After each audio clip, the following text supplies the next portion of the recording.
And hello there. Welcome back to that one See, this is why I shouldn't do intros. Welcome to that one podcast where we ask ourselves, what do you think? And as always, I am here with BurgerBuns Gaming. Yes, hello. Who was almost lost again. Yeah, almost. I love the intro, though. Thank you. I used to stumble over words. You used to? Used, past tense, future tense, present tense. I stumble. Yeah. So, hey, it's a good idea to start a podcast with someone who cannot even pronounce, basic words. Oh, it's more entertaining that way, yeah. That is probably true. Last time we talked about the fabulous game, the Addams Family for the NES. This time, it was you that decided on another game. It's true. I decided our fate with Double Dragon 2: The Revenge, which is a classic. Oh yeah. And probably, maybe even the best game of the trilogy. So I always felt that maybe I was a little biased with that because Double Dragon 3 kicked my butt, like real bad, and Double Dragon 1 was fantastic, but I feel like Double Dragon 2 really it took everything that was good about Double Dragon 1 and it just added to it, and it feels like what a sequel should be. I agree. I mean, on all points. Double Dragon 3, what I can remember, I did not own it. I didn't own any Double Dragon games, but I had a friend that did own Double Dragon 3, and I remember there's a Chinese dude called Chun in that game that you can play with, I think from stage 3 or 4, and he, if you know how to work with that dude, he was pretty OP. I never knew how to work with that dude, so I mean, Double Dragon 3 kicked my butt as well. Yeah. Double Dragon 1 had an awesome soundtrack. It did. It really did. Double Dragon 2 still has an awesome soundtrack. And probably what you said, like it took everything that made Double Dragon 1 a great game and added up on it. Mm. I do not know, maybe you do, or maybe the big guys at Google can tell us. Double Dragon 1 started out as an arcade game.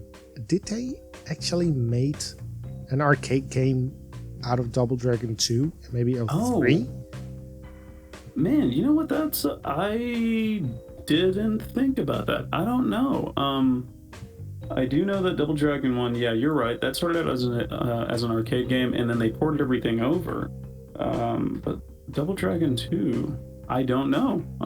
I can find out though. Mate, I mean, can you do two things at the same time? I guess we're about to find out. I mean, because can you tell us something about the story of Double Dragon 2? I know the basic story. So, it starts out at the very beginning. It's like 19XX because I don't know. I guess back in the 80s, we all thought that by 1990s, late 90s, it was just going to be real bad, and 2000 was never going to come. I guess it was going to be like 1999 Part 2 or something. I don't know. But so Billy and Jimmy, I forgot which one has a girlfriend, Marion, but Marion gets captured and she gets murdered, and so they're out for revenge. They're going to find every single one of them, and they're going to take them down. So basically, the subtitle, The Revenge, is the most literal thing they could have come up with. that actually fitted the plot line. Like, we need a story, guys. We made Double Dragon 1. People are so excited. We need to cash in on that success. We gotta need a second one. So what's the story? And then someone was like, hey, they saved that girlfriend, right? The Marion. What about we kill her? Yeah, that's a good idea, but how shall we call it? Well, the revenge. And bam, there you have it. You know what?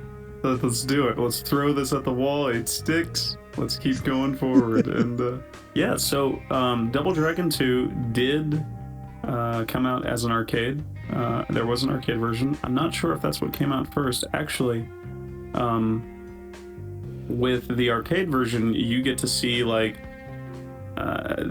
get to see Marion, and she is shot to death by the leader of the Black Warriors.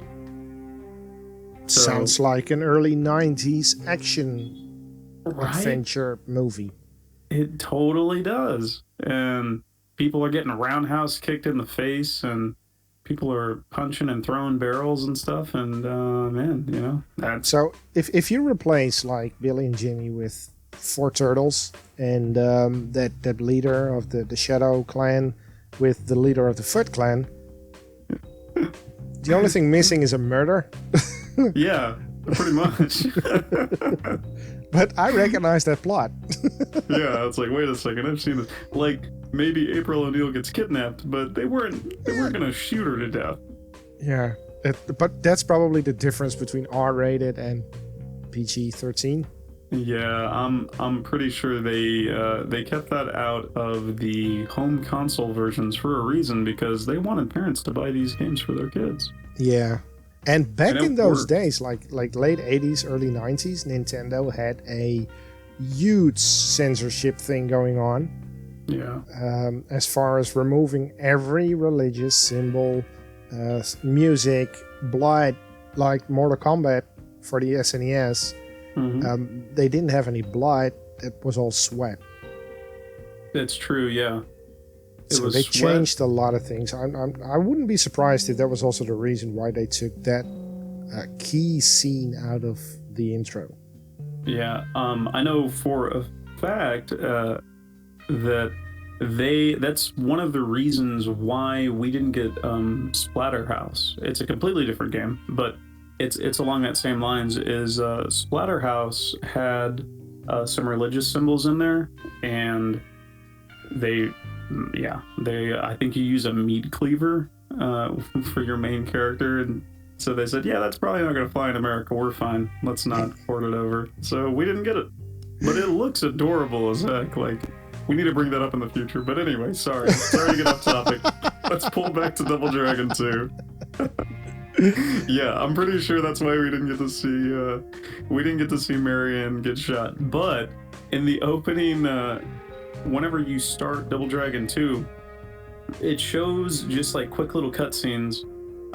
It's like, yeah, the year is 19XX, and it's after the nuclear war in New York, and crime is running rampant.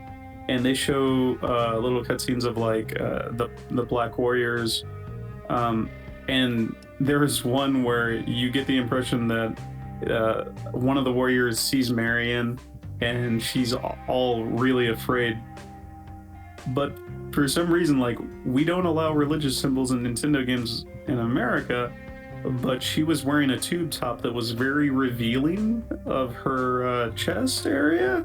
And I was where she probably wore a necklace with her holy cross.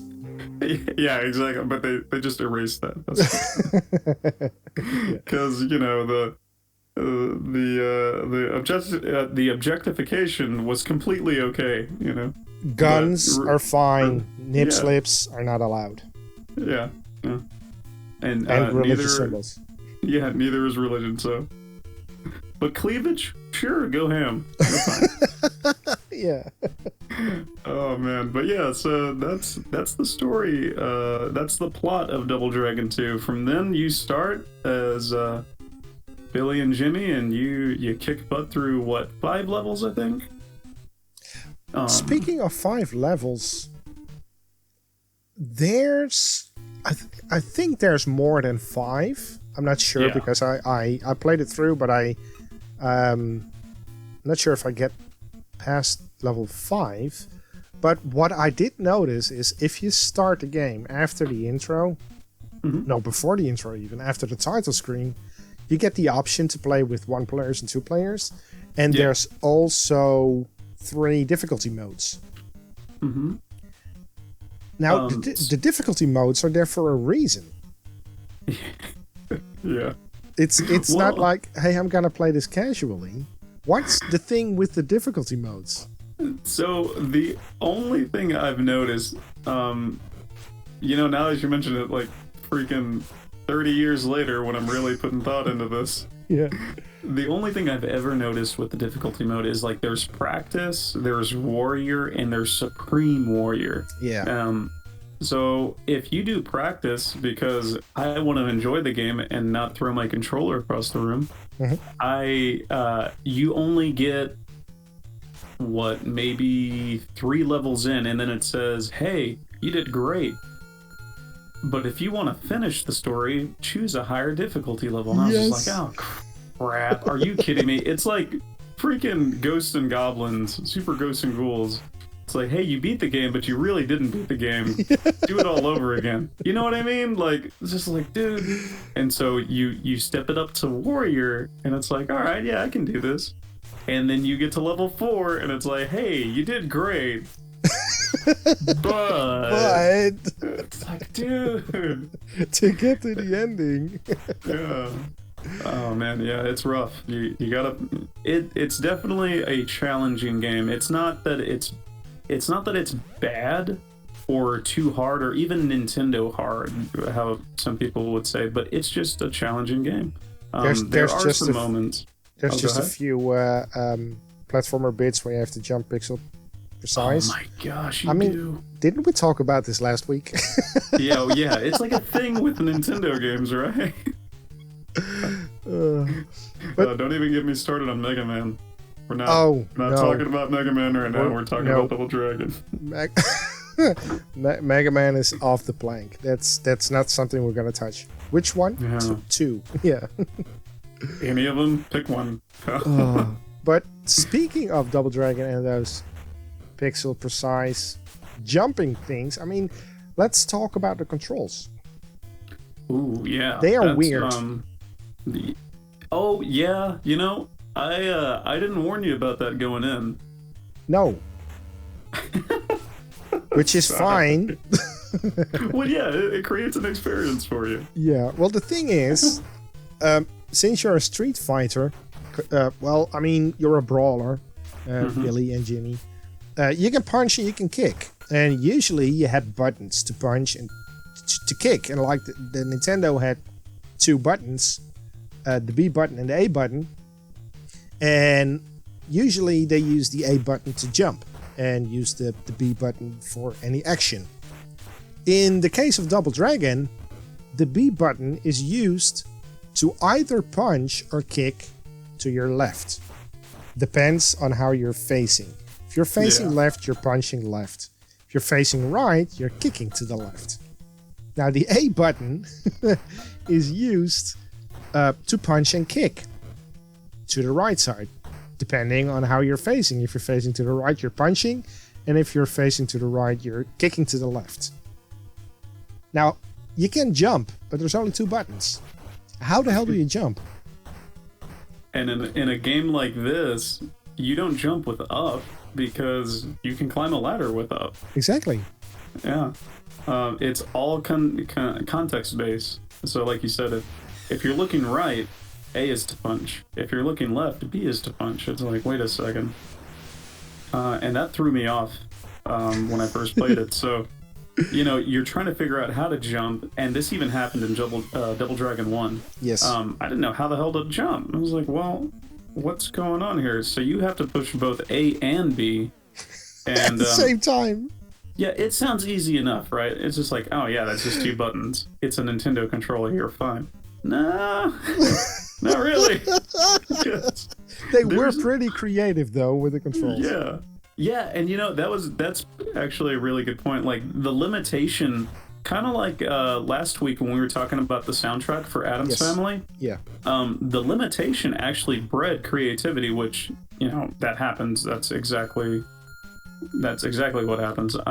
But it's impressive because they found out a way to have all these different controls, with just having 2 buttons and a directional pad. And you do have to be very precise. Like you have to push them both at the same exact time in order to jump. It's not difficult, but there's going to be a few times where you're like, that wasn't supposed to be a kick, that was supposed to be a jump, and now I fell off of platform and I'm dead. Speaking of falling off platforms. Oh yeah. The depth perception. Yeah, that's I love it. I love it. I hate it because when I didn't know, or if I get too close to the bottom, I just see him go whoop, and you hear the little sound effect, the little jump effect, and all of a sudden you reappeared and you're blinking and you're 1 life down. And you're still wondering, what the hell happened?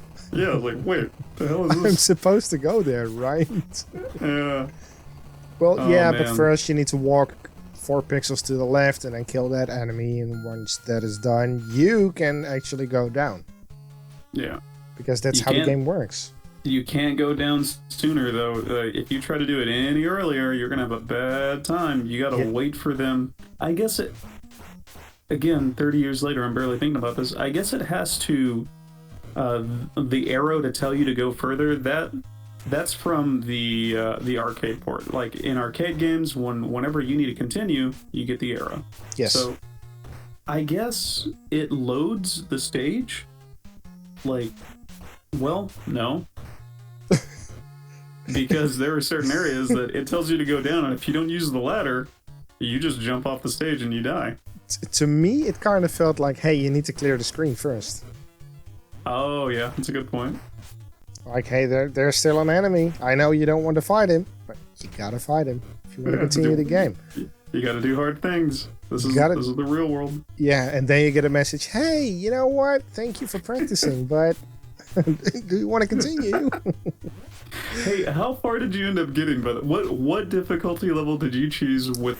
Because you went in blind, right? You don't really remember much about this one? I basically went in blind, yes. I knew the game existed. I knew I played it when I was a kid, but I mean, certain kinds of alcoholic beverage abuses when I was in my late teens and early 20s kind of, took care of certain memories and stuff. And I did not remember a thing about this game. So I went in blind, and I started out on Warrior, the middle one. And I got actually pretty far-ish. There's this helicopter stage where everybody gets sucked out of the door, and right after I succeeded doing that stage, I thought I could walk down and basically fell off the platform. That was a real dumb move. And that's where it ended, because I didn't have any lives left. But I also think that was the last stage that was available at this difficulty. So I would have been surprised if I succeeded on that level and got the message, hey, thanks for playing, but do you want the real ending? Yeah, get good. No, you had probably a level or two to go before getting that on Warrior. Oh, I see. Yeah, but it's them's just the breaks, I guess. So the controls are really tight. One thing that I loved about it the most, and it's very stupid of me, I blame I think it's the left side of the brain that's artistic and imaginative, but I blame that side of my brain because I loved the way it looked. The colors were vibrant. Yes. And they made it look so good on a Nintendo game. And exactly. I've seen the arcade port, don't like it. Or I mean, not just the arcade port, but like the Sega ports and everything like that. And it's more impressive because of the limitations on the Nintendo. I think I agree, because for a Nintendo game, and we're talking about a system that also had Mappy. Yeah. And Adventure Island, which is the starting base for Adventure Boy. What's his name? Wonder Boy. Yeah, Wonder Boy. Wonder Boy. That all started with Adventure Island. That looked like crap. And then you had the cartoony games like DuckTales, which looked pretty decent. Everything was recognizable. But yeah, Double Dragon, you were Scrooge. You know, you were both Scrooge and screwed in that game. But Double Dragon 2, the amount of detail, the amount of depth they could make with the limitations of the NES, because you have a certain amount of colors. There's sprites can only contain like 3 to 4 colors. They did an amazing job on a detail level, I would say. I mean, the colors are really, what you said, vibrant. It's pretty bright, but not in a bad way. Yeah. There was a lot of contrast between the colors, and I think it really made it pop even more. Especially with the backgrounds. The backgrounds are so good. There's so much shading in the trees and like on the grass itself and on the walls. That level that you got to where you walked off the platform, just the amount of detail in there is crazy. The shadows, the highlights, everything, and it gets even better whenever you go underground on that level. There's this like bright purple that's on the walls. The spikes are like a hot pink. It reminds me of a very almost like, not cyberpunk, but there was very like neon colors going everywhere. It was very 80s, but even past that, even in the wilderness area, it still looks so good. There's a lot of shading, and this was all on the Nintendo. It was later in the Nintendo's life. I think the arcade port came out in '88. After I looked up that information, the arcade port came out in '88, but the Nintendo, or the arcade version, but the Nintendo port came out in '89, and that's maybe 5 years before the lifespan of the Nintendo finally stopped. Yeah. So, I mean, maybe they were at the console's full potential at that point, but it looks so good, and I shouldn't judge a game by its looks, but in this case, you can, because it looks so good, and it's a good game.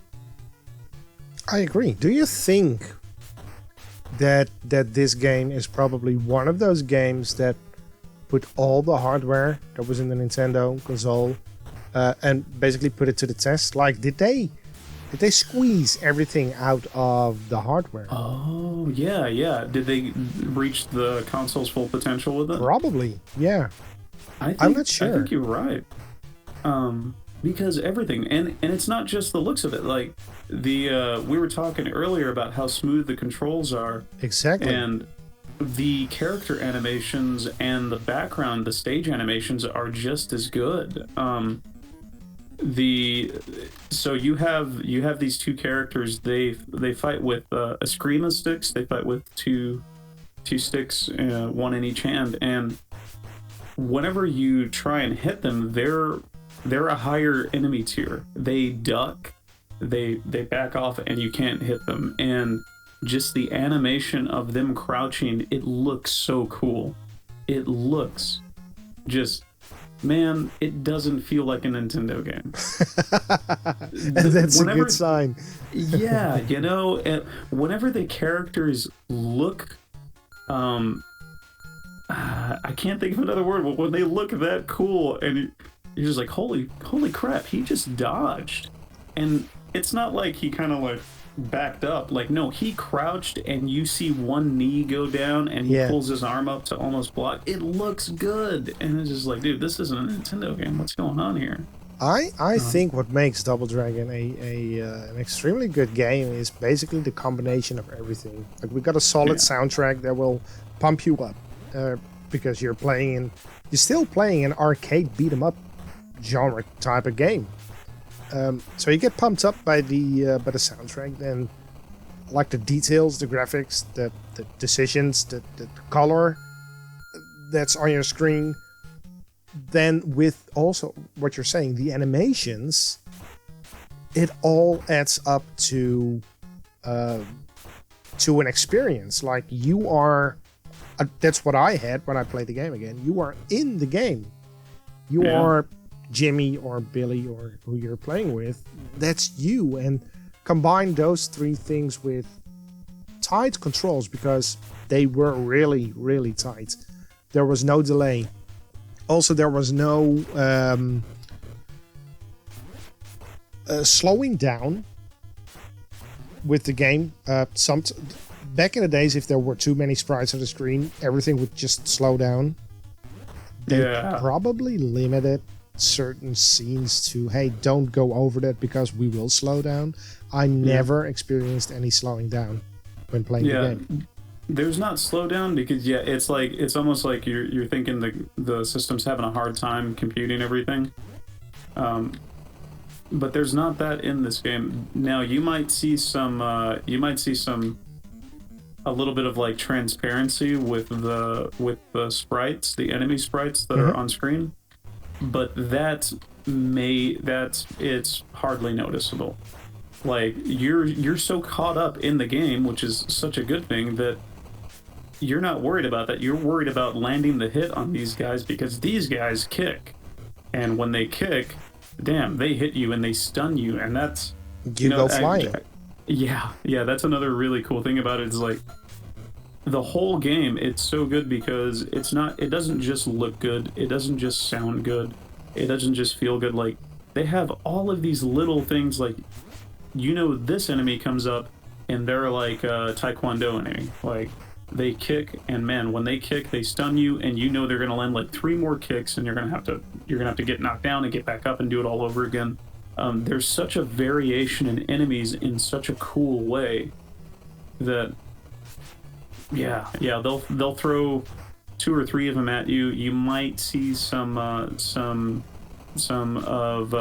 transparency in the sprites, but it never slows down, and they still go through all the animations. If they duck and you miss them, everything still holds up. It's like, I think you're right. And going back to the potential of the console, I think they pulled everything out with this one, and to make it as smooth as possible.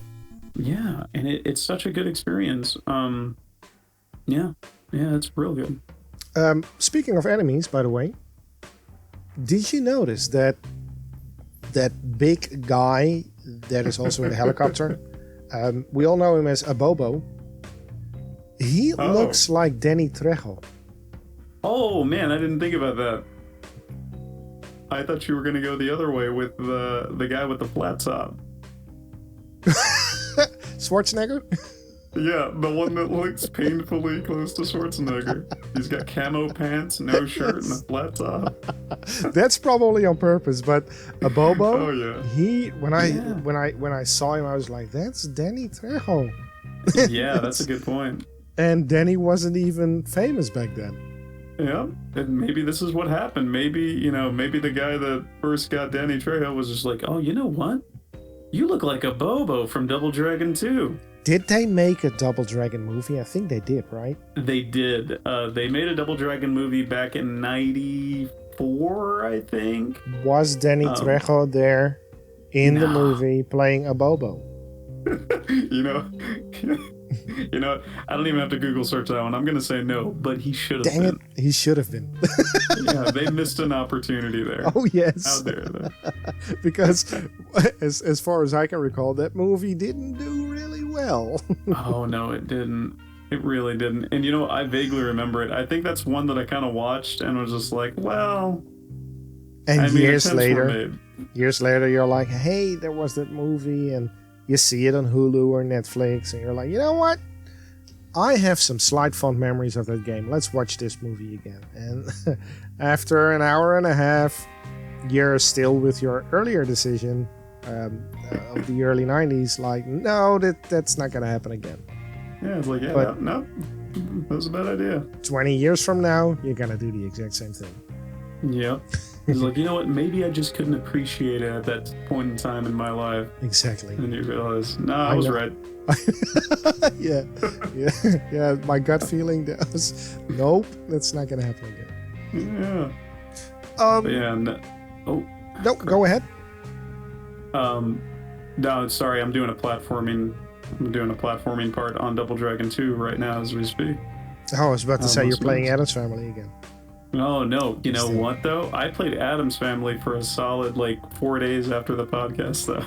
I remember that in the podcast you were a little bit like, and day after day after day you're like, you know what? The game actually grows on me. I'm actually liking this game right now. Yeah, it was surprising, and that was one I wasn't familiar with, and so that's the kind of reaction I had with the game that I wasn't familiar with. And if you forgot a little bit about this game, how do you feel about it now? Do you think I it'll feel grow on you? challenged. I want to continue the game. I actually want to do a let's play of the game for the channel.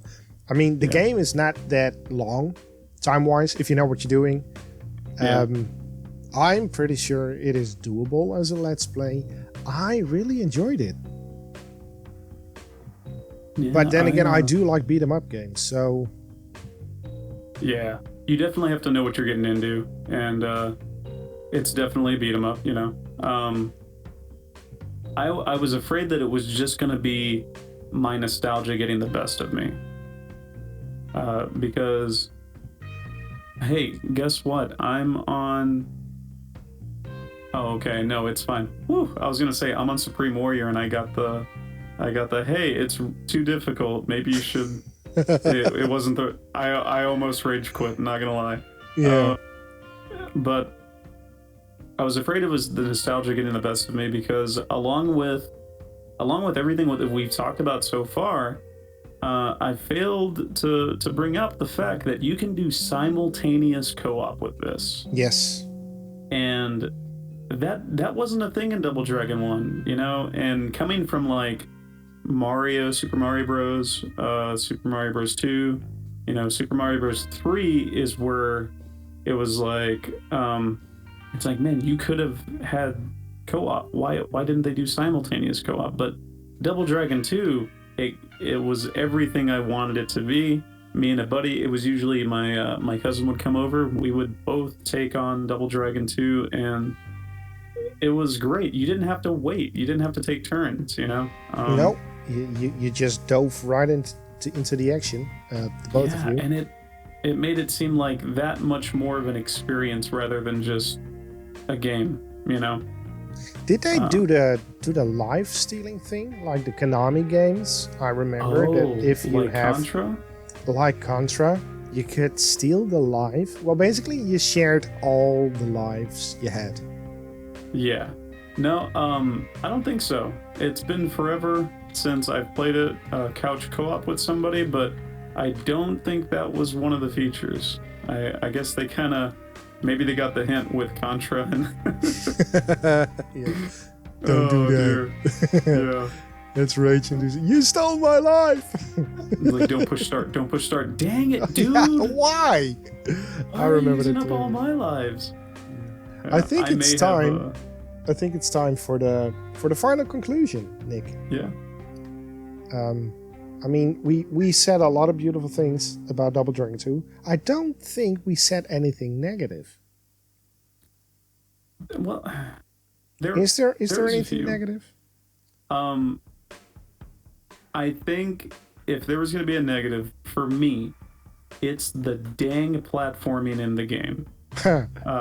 One thing, I may have mentioned this last time, I don't know, but one thing that I absolutely loathe in any kind of video game is treadmills, Oh, yeah. conveyor belts. If I have to run in the opposite direction of a conveyor belt, you have pissed me off just beyond reason. It was like, oh my god, this is the worst game ever. I hate it. I haven't even gone to the conveyor belts, but I've seen them in your little your little pre-teaser video. Yeah, dude. For me, the negative would be the unforgiving platforming levels, because you only have 3 lives. If you wanna, if you do Supreme Warrior or Supreme Master, whatever it is, the hardest difficulty level, that way you can actually reach the end of the game. You only get 3 lives. There's no continues, and the platforming levels are so challenging, so difficult. But yeah, I guess challenging would be the right word. Because if you die, you die. Like, yeah. And that's happened too many times, and there are so many treadmill sections in this game. But I guess it's a good thing that I love everything else about it, that I can forgive the platforming sections. That's my one gripe about it. I can imagine that. When I think of it, I mean, I didn't go, I didn't reach the levels with the conveyor belt, so I don't know how to rage with this game yet. But there were a few surprising moments that were actually when I noticed them, like when you were in the helicopter and the door opened and everything got sucked outside. I was like, hey, this is pretty neat. Yeah. And yes, I did get sucked out 1 or 2 times, but it didn't rage me. It was like, hey, this is a lesson learned. Next time, that won't happen again. And then you're going to experiment. Like, what if I kick an enemy right in front of the door? Will it get sucked out? And yes, it does. So that's another lesson. Every obstacle that I found, that I encountered while playing through, I saw it as a dang it, but now I know next time I can go past this. Yeah. And that really gave me the motivation on if you see that game over screen again, you're like, no man, the game is not over. I know what I did wrong, and I'm gonna get good, as the young people say nowadays. Yeah. I know what I did wrong. I can do this. And then you start all over again. And it gave you, it's almost like it gave you incentive to keep going. Exactly. Yeah. Exactly. No, so for me, no negative points of the game. Really? Yet. None whatsoever. That's so reassuring for me, because I can say, like, at least one other person, at least it's not just me loving the game out of nostalgia, rose tinted glasses, if you will. It's a cool. good game. It's a good game. It is a good game. It makes sense. It feels good. It's a good game. Yeah, and that's one of the points I really liked about the game, kind of like how you mentioned, and this is kind of going back, so I'm sorry, but I feel it needs to be said because I love this game, that the helicopter stage, for instance, it wasn't just that it wasn't a platforming section that you were playing in the game. It was a mechanic. Like, it introduced a game mechanic. Yes. Like, holy crap. The stage, man, there's a part where you have to get on top of a bulldozer, and it's pretty difficult because the bulldozer's moving back and forth, and there's some exhaust that will hurt you and you can die. But that was just like, that's something that I had never seen in a game before. Much like enemies picking up weapons. Like, enemies will pick up knives and chuck them at you, and it's just like, holy crap.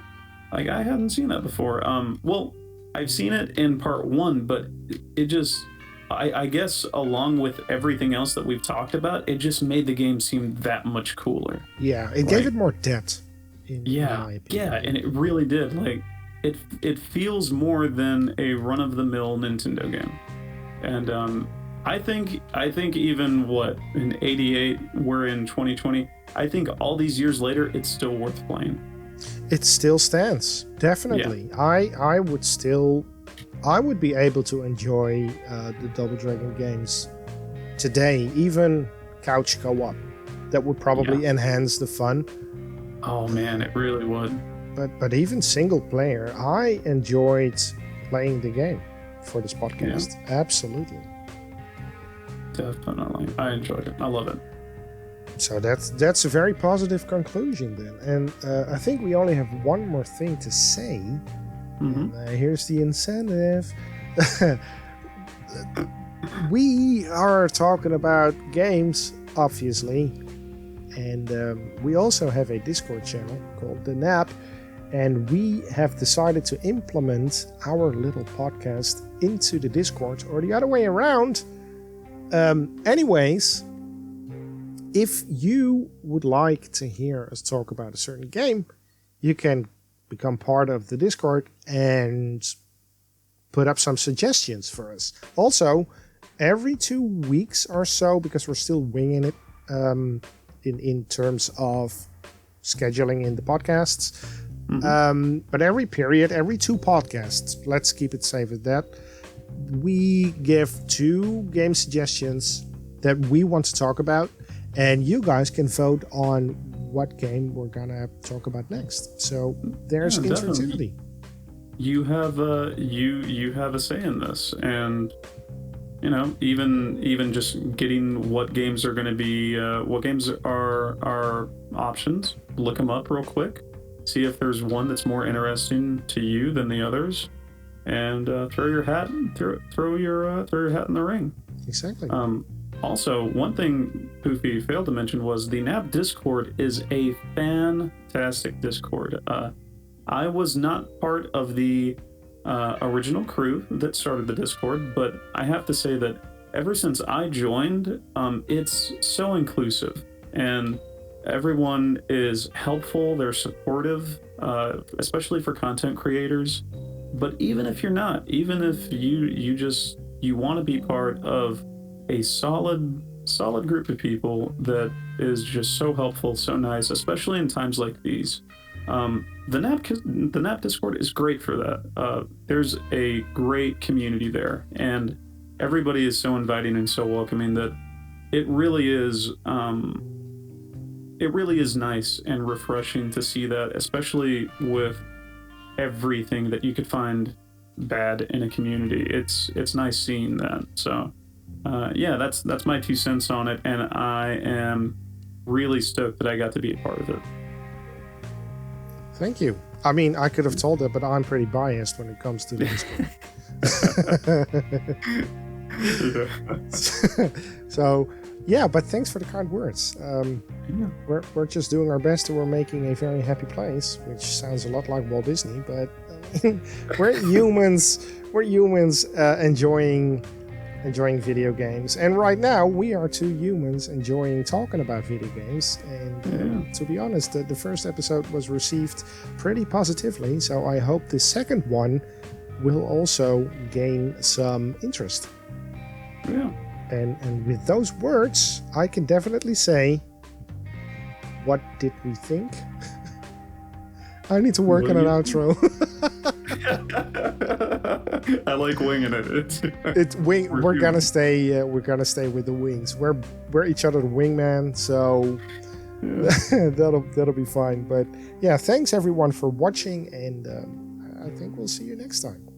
That's right. Bye. Bye.